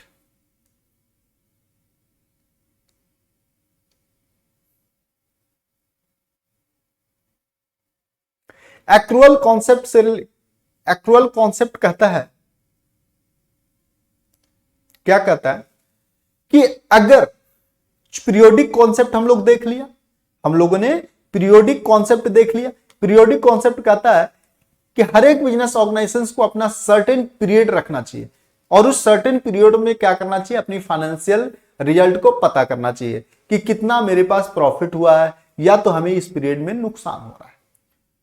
और एक्रुअल कॉन्सेप्ट यह कहता है कि एक पीरियड का मतलब वही जो आपने मंथली रखा, आपने क्वार्टरली रखा या एनुअल रखा, चाहे मंथली रख लो, क्वार्टरली रख लो, एनुअल का तो कहता है कि एक पीरियड का कॉन्सेप्ट, एक पीरियड का इनकम या एक पीरियड का एक्सपेंस, यानी कि जो एक्सपेंस या इनकम जिस पीरियड में हुआ है वो इनकम और एक्सपेंस उसी पीरियड में रिकॉर्ड होगा। फॉर एग्जाम्पल, सर एक बार फिर से बोलो। कहता है कि जिस पीरियड में इनकम हुआ है या जिस पीरियड में एक्सपेंस हुआ है, वो एक्सपेंस और वो इनकम उसी पीरियड पे में रिकॉर्ड होगा। फॉर एग्जाम्पल, आप कोई एक बिजनेस है X, business mister X, business X है, X Y Z and company, X Y Z, रेड से नहीं, X Y Z and company, X Y Z and company है। ओके, इसका पीरियड है जो पीरियड 12 मंथ का है। यानी अपना प्रॉफिट और लॉस कैसे पता करता है, प्रॉफिट ऑब्लिक लॉस कैसे बनाता है, 12 मंथ पर, 12 मंथ पर। ओके सर, अब सपोज एग्जांपल 2020 का 2021 लिखता हूं। 2021 में कोई एक्सपेंस हुआ है, ओके। 2021 में कोई एक्सपेंस हुआ है या इनकम हुआ है, लेकिन उसकी पेमेंट अभी नहीं आई है। इनकम हुआ है लेकिन पेमेंट अभी नहीं हुआ, और एक्सपेंस हुआ है लेकिन पेमेंट अभी नहीं किया है। यानी एक्सपेंस, इनकम, एक्सपेंस हुआ है बट पेमेंट अभी तक नहीं हुआ है। उसी तरीके का इनकम हुआ है लेकिन पेमेंट अभी तक नहीं हुआ है। पेमेंट अभी तक नहीं हुआ का मतलब 2021 तक नहीं पेमेंट आई थी, तो वो इनकम, ये इनकम और ये एक्सपेंस 2021 में रिकॉर्ड होना चाहिए। इसकी पेमेंट कब आई है? Payment receive and payment paid in 2022, 22 में लिख देता हूं मैं।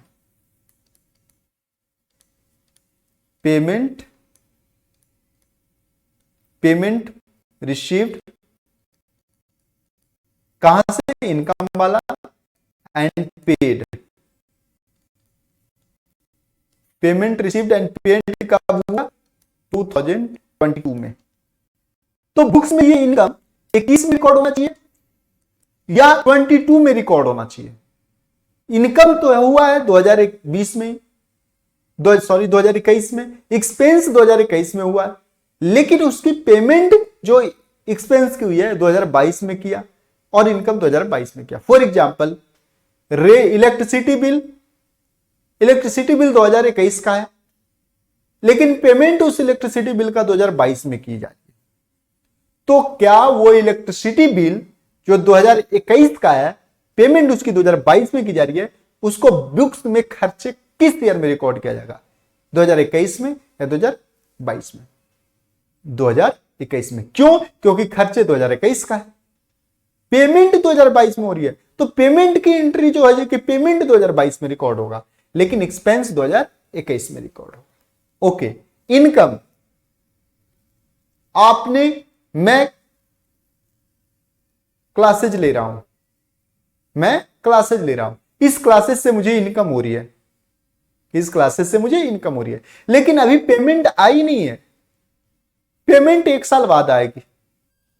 तो जो पेमेंट 1 साल बाद आएगी, क्या मैं जो अभी इनकम मुझे हो रही है, ये इनकम 2022 में लिखूंगा या 2021 में, जो 2023 में जो 1 साल बाद होगी, 2022 में लिखूंगा? क्यों? क्योंकि इनकम तो अभी हो रही है, पेमेंट आएगी बाद में, तो इनकम तो इस ईयर की है। तो वही कहता है एक्रूअल कॉन्सेप्ट। एक्रूअल कॉन्सेप्ट क्या कहता है कि इनकम जिस पीरियड का है उसी पीरियड में रिकॉर्ड करो, एक्सपेंस जिस पीरियड का है उसी पीरियड में रिकॉर्ड करो। इनकम 2022 का है तो 22 में ही रिकॉर्ड करो, एक्सपेंस 2022 का 22 में रिकॉर्ड करो। हो सकता है पेमेंट आए या ना आए। जैसे परचेज, जैसे आप फॉर एग्जांपल परचेज आपने उधार में किया है, जिसकी पेमेंट 2 साल बाद आप करेंगे, तो परचेज आपने क्या एक्सपेंस है, परचेज आज किया, तो क्या उसकी रिकॉर्डिंग आज होगी या 2 साल बाद होगी? आज होगी, क्योंकि खर्चे तो आज हो गया। पेमेंट हो सकता है 2 साल बाद हो, तो 2 साल बाद पेमेंट की एंट्री डलेगी। ओके सर, अब मैं समझ गया। एक बार देखते हैं। कहता है accrual accounting is an accounting method where revenue and expenses are recorded when transactions occur rather than payment is received or made। कहता है एक्रूअल सिस्टम कहता है कि कोई भी रेवेन्यू का मतलब आपको बताया sales revenue plus other income और एक्सपेंसेज यानी रेवेन्यू पर जो खर्चे करते हैं, कॉस्ट करते हैं, एक्सपेंस कहलाता है। वो किया है तो उसको रिकॉर्ड उसी समय होगी जिस समय हमने एक्सपेंस किया, जिस समय हमारी इनकम हुई, चाहे वो एक्सपेंस चाहे वो इनकम हमें रिसीव्ड हुआ हो या हमने पेमेंट किया हो या ना किया हो। Okay sir. Accrual principles is an accounting concept that required the transactions to be recorded in the time period in which occur। occur का मतलब यहां पर देखो occurrence, मतलब जिस समय हुआ, रिगार्डलेस, अब यहां पर क्या करा है, regardless of when the actual cash flow of the transactions are to be received। कहता है कि जिस समय जो ट्रांजेक्शंस हुआ है, इनकम हुआ है, एक्सपेंस हुआ है, उस समय रिकॉर्ड हुआ, इसको ना मान क्यों कब रिसीव होगा कब रिसीव नहीं होगा, कब पेमेंट करेंगे खर्चे का, कब पेमेंट नहीं करेंगे। अगर इनकम और एक्सपेंस हो गया तो उसको रिकॉर्ड कर लेंगे बुक्स में एज ए इनकम और एक्सपेंस की तरह मान करके। Okay. Idea behind of accrual principles is financial event are to be properly recognized in matching revenue against the expenses of transactions such as occurs rather than the actual। ये समझ में आया नहीं? ये मैं इसलिए बताता हूं कि आगे मैं एक कॉन्सेप्ट बताने वाला हूं, matching concept.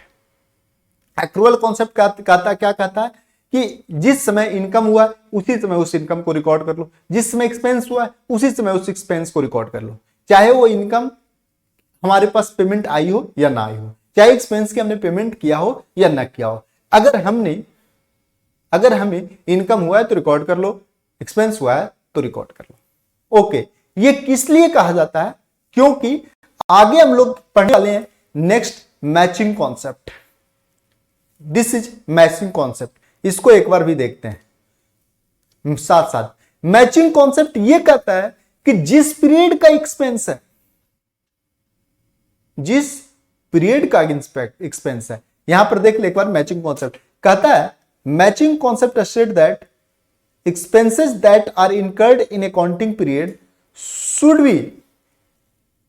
B matching with the revenue earn during the that period.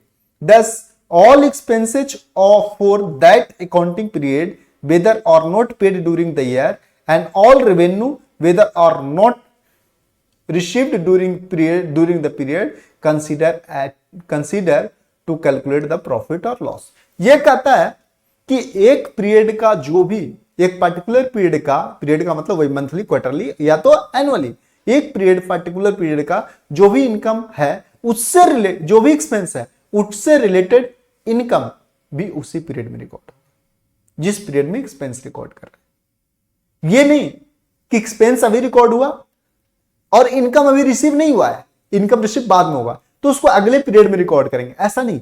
Matching concept कहता है कि एक पीरियड का एक्सपेंस हुआ है तो उससे रिलेटेड रेवेन्यू भी उसी पीरियड में रिकॉर्ड कर लो।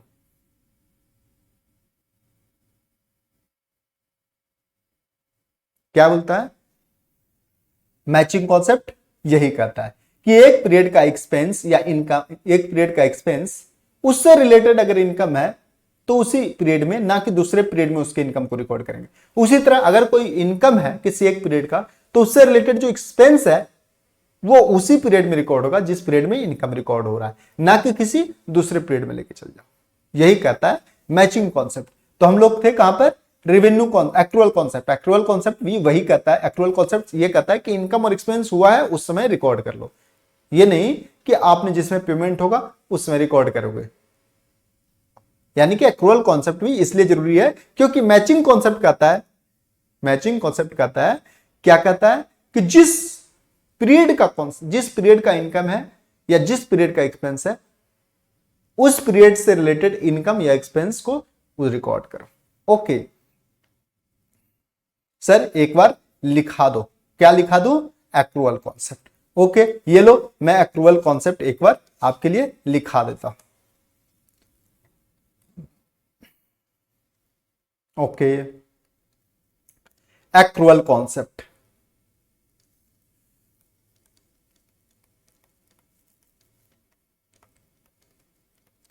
ओके एक्रूअल कॉन्सेप्ट कहता है जिस पीरियड का इनकम हो अगर कोई इनकम और एक्सपेंस हुआ है तो उस इनकम और एक्सपेंस को उसी जिस पीरियड, अगर किसी पीरियड में इनकम और एक्सपेंस हुआ है तो उस इनकम एक्सपेंस को उसी पीरियड में रिकॉर्ड किया जाएगा, चाहे वो एक्सपेंस या पेमेंट रिसीव हुआ हो या ना हो।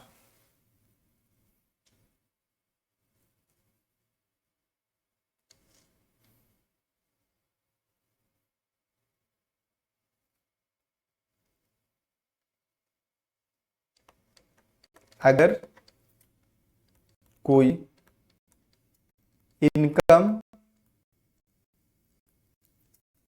और एक्सपेंस हुआ है तो उस इनकम और एक्सपेंस को, इनकम और एक्सपेंस को बुक्स में रिकॉर्ड किया जाएगा।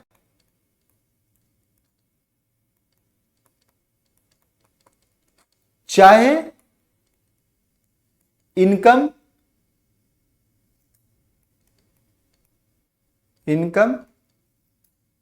या एक्सपेंस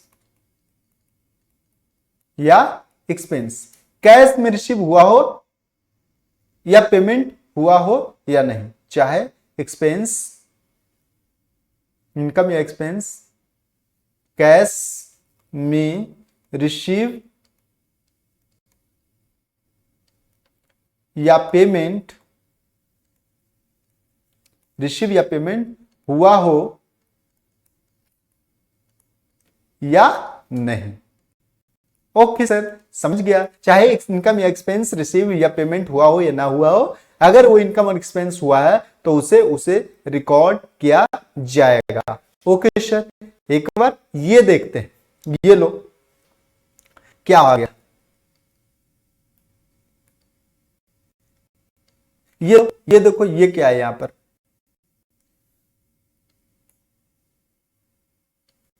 एक्चुअल कॉन्सेप्ट क्या करा, on the date of cash receipt and payment record किया जाएगा क्या, नहीं डेट पे, उस डेट पे, जिस डेट पे रिसिप्ट किया उस डेट पे रिकॉर्ड नहीं किया जाएगा।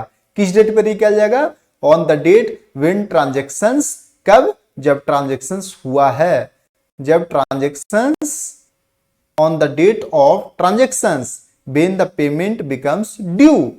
ओके, यानी कि जिस डेट पे ट्रांजैक्शंस हुआ है उस डेट पे रिकॉर्ड किया जाएगा ट्रांजैक्शंस को, जिस डेट पे ट्रांजैक्शंस हुआ है, ना कि जिस डेट पे हम लोग पेमेंट कर रहे हैं। ओके, नेक्स्ट ये देखो, रिवेन्यू अर्न यहां पर किया है हम लोग, यहां पर किया है रिवेन्यू अर्न, एक्सपेंसेस इंकर्ड यहां पर किया है, लेकिन पेमेंट कैश रिसीव्ड और पेमेंट यहां पर हो रहा है।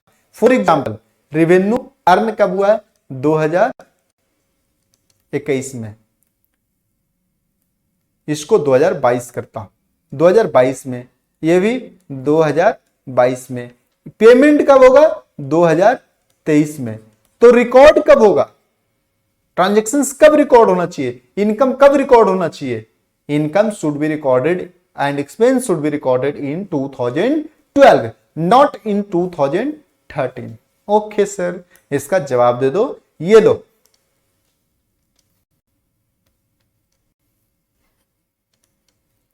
revenue and expense should be recorded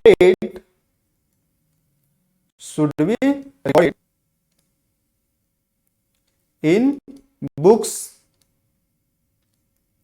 in year कब, 2022, not in 2023। ओके सर, तो ये रहा हमारा कौन से कॉन्सेप्ट था, एक्रूअल कॉन्सेप्ट। अब आते हैं नेक्स्ट जो कॉन्सेप्ट, हम लोग मैचिंग कॉन्सेप्ट पढ़ रहे थे। मैचिंग कॉन्सेप्ट क्या हम लोगों ने देखा था, मैचिंग कॉन्सेप्ट देखा था कि एक पीरियड का इनकम अगर है तो उससे रिलेटेड एक्सपेंस भी उसी पीरियड में रिकॉर्ड होगा जिस पीरियड में इनकम रिकॉर्ड होगा, या एक पीरियड का एक्सपेंस है तो उससे रिलेटेड इनकम भी सेम पीरियड में रिकॉर्ड होगा, या जिस पीरियड में इनकम हुआ है तो उससे रिलेटेड एक्सपेंस या जिस पीरियड में एक्सपेंस हुआ है तो उससे रिलेटेड इनकम भी उसी पीरियड में रिकॉर्ड होगा।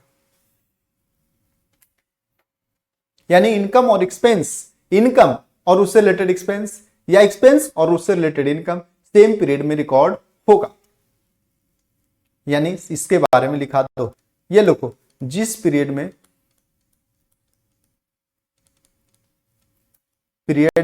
इनकम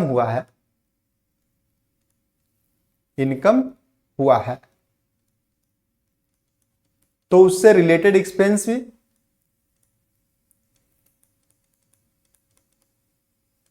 क्योंकि इनकम पे एक्सपेंस हम लोग करते हैं, जो कॉस्ट करते हैं उसे एक्सपेंस बोलते हैं, तो उससे रिलेटेड एक्सपेंस भी सेम पीरियड में रिकॉर्ड होगा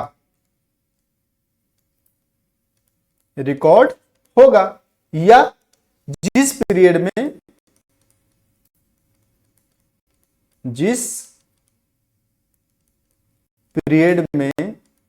एक्सपेंस हुआ है, जिस पीरियड में एक्सपेंस हुआ है उससे रिलेटेड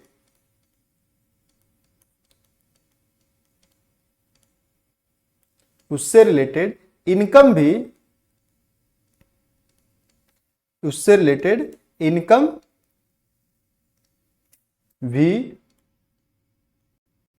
उसी पीरियड में, इससे रिलेटेड इनकम भी सेम पीरियड में, इनकम भी सेम पीरियड में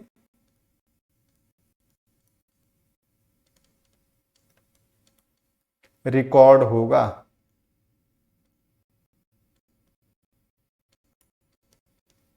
ओके सर, समझ में आ गया। ये देखो यहां पर टिक टिक टिक टिक, ये क्या हो रहा है बता दो, टिक टिक टिक। ये लोग बताते हैं expense and revenue should be matched same accounting period. ये क्यों आया जो बताते हैं, जब तक आप एक इनकम हुआ है उससे रिलेटेड जो खर्चे हुआ है वो दोनों सेम टाइम पीरियड में नहीं कंपेयर करोगे, तब कैसे पता चलेगा कि इससे रिलेटेड किसी ट्रांजैक्शन से, एक पीरियड के ट्रांजैक्शन से मुझे इनकम हुआ है, प्रॉफिट हुआ है या लॉस हुआ है। मान लिया कि प्रॉफिट इस साल का ले लिया, इस पीरियड का प्रॉफिट ले लिया और इस पीरियड का लॉस किसी और पीरियड में लेकर चला गया, तो एक्चुअल में प्रॉफिट और लॉस तो पता नहीं चलेगा ना, क्योंकि उसका इनकम तो इस पीरियड में है और इससे रिलेटेड एक्सपेंस किसी और पीरियड में आप बुक कर रहे हो। तो हमें एक्चुअल में सही में प्रॉफिट क्या हुआ है या सही में लॉस क्या हुआ है, प्रॉफिट हुआ है या लॉस हुआ है, ये सही पता, हमें एक्यूरेट पता नहीं चलेगा। इसलिए मैचिंग कॉन्सेप्ट फॉलो करते हैं कि एक पीरियड का एक्सपेंस है तो उससे रिलेटेड जो इनकम है वो सेम पीरियड में रिकॉर्ड कर लो, ताकि हमें पता चले कि इस ट्रांजैक्शन से हमें एक्चुअल में प्रॉफिट हुआ है या लॉस हुआ है। उसी तरह अगर कोई रेवेन्यू है तो उससे रिलेटेड एक्सपेंस भी सेम पीरियड में रिकॉर्ड करो, ताकि हमें एक्चुअल पता चले कि इस ट्रांजैक्शन से हमें इनकम प्रॉफिट हुआ या लॉस हुआ है। ओके सर, समझ में आ गया मुझे। नेक्स्ट देखो, वही कह रहा है कि रेवेन्यू, यहां पर देखो कह रहा है रेवेन्यू और उससे एसोसिएटेड एक्सपेंस क्या होगा, सेम पीरियड में रिकॉर्ड होगा, सेम पीरियड में रिकॉर्ड होगा। ओके सर, और उसके बाद तभी हमें करेक्ट प्रॉफिट और लॉस पता चलेगा कि एक्चुअल में प्रॉफिट हुआ है या ट्रांजैक्शन हुआ है, लॉस हुआ है, प्रॉफिट हुआ है या लॉस हुआ है। ओके सर, समझ गया मैं। तो ये थे आज तक के लेक्चर में, इतना ही हम लोगों ने यहां तक लेक्चर देख लिया, मैचिंग कॉन्सेप्ट देख लिया, कॉन्सेप्ट। नेक्स्ट कॉन्सेप्ट जो है, जो कि आपको नेक्स्ट जो इसके नेक्स्ट अगले कॉन्सेप्ट है वो हम लोग है कि नेक्स्ट लेक्चर में देखेंगे। तब तक के लिए thank you for watching this channel and stay home, stay safe, और चैनल को सब्सक्राइब करें और शेयर भी करें, ताकि जो इसकी बेनिफिट इस चैनल का है अधिक से अधिक लोग उठा सके जिन्हें इन्हें जरूरत हो इस चैनल की। तो again thank you, bye and okay.